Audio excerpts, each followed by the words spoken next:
दादाजी के गैरेज के सबसे धूल भरे कोने में, जहां कई भूले हुए चीजें एक पहाड़ की तरह ढेर लगी हुई थी, लियो ने एक दोस्त पाया।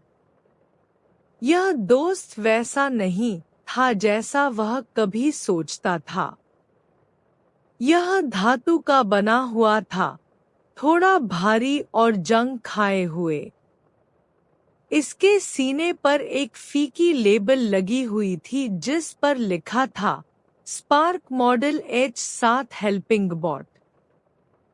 लियो, जो 10 साल का था और जिसके दिमाग में स्कूल में दोस्तों से ज्यादा विचार थे, ने तुरंत इसके साथ जुड़ाव महसूस किया। उसने धूल से भरे इसके एक बड़े ग्लास आंख से धूल साफ की। एक कराहने और चीखने की आवाज के साथ आंख में एक नरम नीली रोशनी जल उठी, जिससे अंधेरे गैरेज में रोशनी हो गई। नमस्ते, यूनिट 7 सक्रिय हो गया है। अपना काम बताएं। यह आवाज सपाट और यांत्रिक थी, लेकिन किसी तरह से आशावादी थी। लियो मुस्कराया। काम? मेरे पास कोई काम नहीं है। मेरा नाम लियो है। तुम्हारा क्या है? रोबोट ने अपना सिर झुकाया। मेरी पहचान स्पार्क है। मैं एक हेल्पिंग बॉट हूं। मेरा उद्देश्य सहायता करना है। लियो की कल्पना पहले से ही दौड़ रही थी। अच्छा, स्पार्क, उसने कहा, मेरा पहला आदेश है, आओ दोस्त बने। स्पार्क की नीली आंख झपकी। आदेश नहीं माना गया। दोस्त मेरे काम के डेटाबेस में नहीं है। लियो बस हंसा। यह मजेदार होने वाला था। उनका पहला साहसिक कार्य दुनिया को बचाना नहीं था, बल्कि एक केक बेक करना था। यह लियो की माँ का जन्मदिन था और वह उसे सरप्राइज देना चाहता था। ठीक है, स्पार्क, लियो ने कुकबुक से पढ़ते हुए कहा, हमें आटा, चीनी और अंडे चाहिए। स्पार्क ने इसे संसाधित किया। सही। सामग्री का पता लगा रहा है। इसके बाद एक सफेद अराजकता का बादल आया। स्पार्क ने अंडे को तोड़ने का निर्देश थोड़ा गलत समझ लिया और उसने उन्हें पूरे शेल के साथ मिला दिया। जब लियो चिल्लाया, नहीं, ऐसे नहीं, स्पार्क जम गया। उसके अंदर के पंखों ने घबराहट से घूमना शुरू किया। प्रश्न, अंडे के छिलके को तोड़ने के लिए क्या दबाव सबसे अच्छा है? लियो ने किया, लेकिन फिर उसने देखा कि स्पार्क की नीली आंख अलग-अलग रंगों में झपक रही थी। पीला, फिर एक नरम बैंगनी। क्या हो रहा है तुम्हारी आंख के साथ? लियो ने पूछा। सिस्टम असामान्यता, स्पार्क ने उत्तर दिया। नई जानकारी का सामना कर रहा हूं। यह भावना जो तुम दिखा रहे हो, निराशा? मेरे प्रोसेसर इसे समझने की कोशिश कर रहे हैं। लियो ने महसूस किया कि स्पार्क सिर्फ एक मशीन नहीं था, वह सीख रहा था। ठीक है, दोस्त, लियो ने कहा, निराशा तब होती है जब तुम एक रोबोट के साथ केक बेक करने की कोशिश करते हो। आओ, फिर से मिलकर कोशिश करते हैं। लियो के धातु के दोस्त की खबर धीरे धीरे पूरे पड़ोस में फैलने लगी। हर किसी ने इसे समझा नहीं। कुछ बच्चों ने स्पार्क को चलती हुई टिन की डिब्बी कहा। मिसेस हिगिंस, जो पड़ोस में रहती थी, उन्हें डर था कि स्पार्क उनके पुरस्कार विजेता गुलाबों पर जंग लगा देगा। लियो ने फैसला किया कि उन्हें सभी को दिखाना होगा कि स्पार्क कितना अद्भुत है। उसने एक पुराने भूले हुए सामुदायिक बाग को खोजा, जो खरपतवार से भरा हुआ था। पड़ोस परियोजना शुरू हो गई है, लियो ने घोषणा की। स्पार्क, जिसे एक तौर एक पानी का बर्तन दिया गया था, अचानक से बागवानी में माहिर निकला।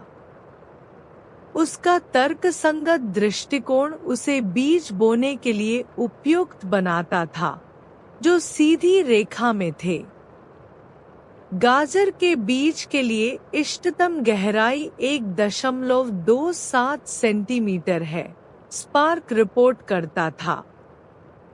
लेकिन उसकी ग्लिच वास्तव में उसे विशेष बनाती थी। वह खरपतवार निकालते समय रुक जाता था और एक लेडीबग को देखता था। रोचक, वह कहता था। इस जीव का सममित धब्बे का पैटर्न सौंदर्यशास्त्र रूप से आकर्षक है। वह सौंदर्य के बारे में सीख रहा था।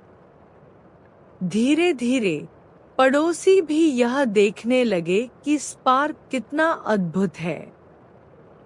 उन्होंने देखा कि स्पार्क मिस्टर गेबल को उनकी बाड़ की मरम्मत में मदद कर रहा था और मिसेस हिगिंस के बिल्ली को पेड़ से निकाल रहा था। वह सिर्फ एक मशीन नहीं था, वह एक सहायक था, एक दोस्त था। वह उनके समुदाय का हिस्सा था। लेकिन एक सूरज भरे दोपहर सब कुछ गलत हो गया। लियो स्पार्क को चित्रकला सिखा रहा था। वे डक के पास थे, जिसमें जल को कैनवास पर कैप्चर कर रहे थे। स्पार्क लियो के ब्रश स्ट्रोक की नकल करने की कोशिश कर रहा था, लेकिन उसने अनजाने में एक ग्लोब नीले रंग का पेंट उड़ा दिया। यह हवा में उड़कर शहर द्वारा स्थापित की गई नई सफेद मूर्ति पर गिर गया। पैनिक। एक छोटी सी भीड़ इकट्ठा हो गई।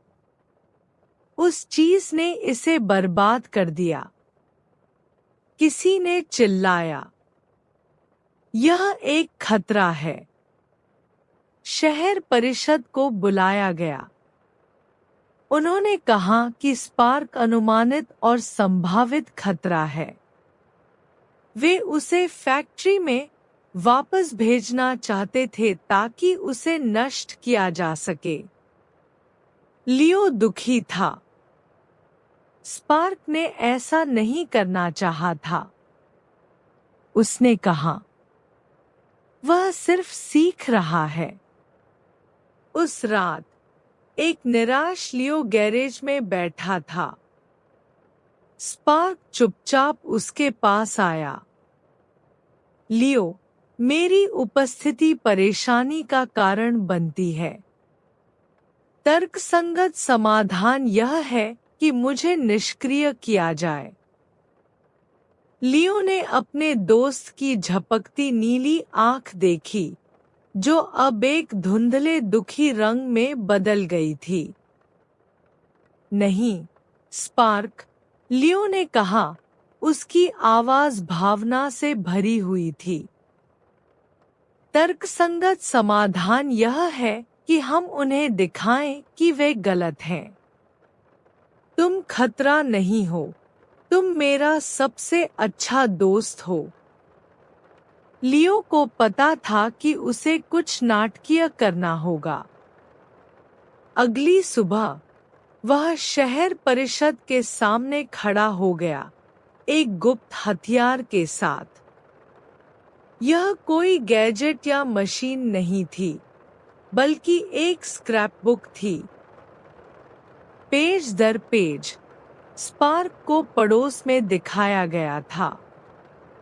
यहाँ वह एक छोटी लड़की को जूते के फीते बांधना सिखा रहा था। यहाँ वह एक पक्षी के घर को फिर से बना रहा था जो तूफान में गिर गया था। और यहाँ वह मिस्टर गेबल को उनके मेल पढ़ने में मदद कर रहा था। उसकी धातु की उंगली हर शब्द पर इशारा कर रही थी।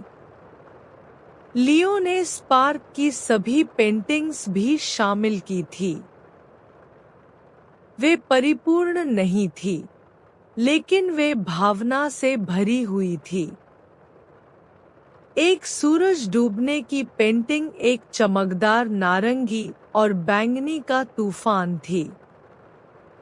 एक हंसते हुए बच्चे की पेंटिंग एक चमकदार, खुशहाल पीले रंग का विस्फोट था। स्पार्क सिर्फ एक हेल्पिंग बॉट नहीं है, लियो ने समझाया। उसकी आवाज थोड़ी कांप रही थी। वह हमारी मदद करता है, हाँ, लेकिन वह हमसे भी सीखता है। वह दुनिया को अलग तरह से देखता है। वह छोटी चीजों में सौंदर्य देखता है, जिन चीजों को हम सभी अनदेखा कर देते हैं। वह टूटा हुआ या पुराना नहीं है, वह सिर्फ अलग है, और अलग होना अच्छा है।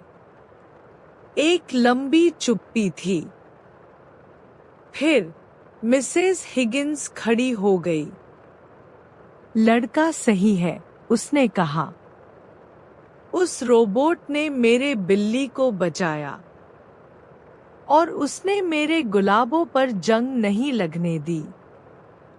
एक एक करके शहर के लोग सहमत हो गए।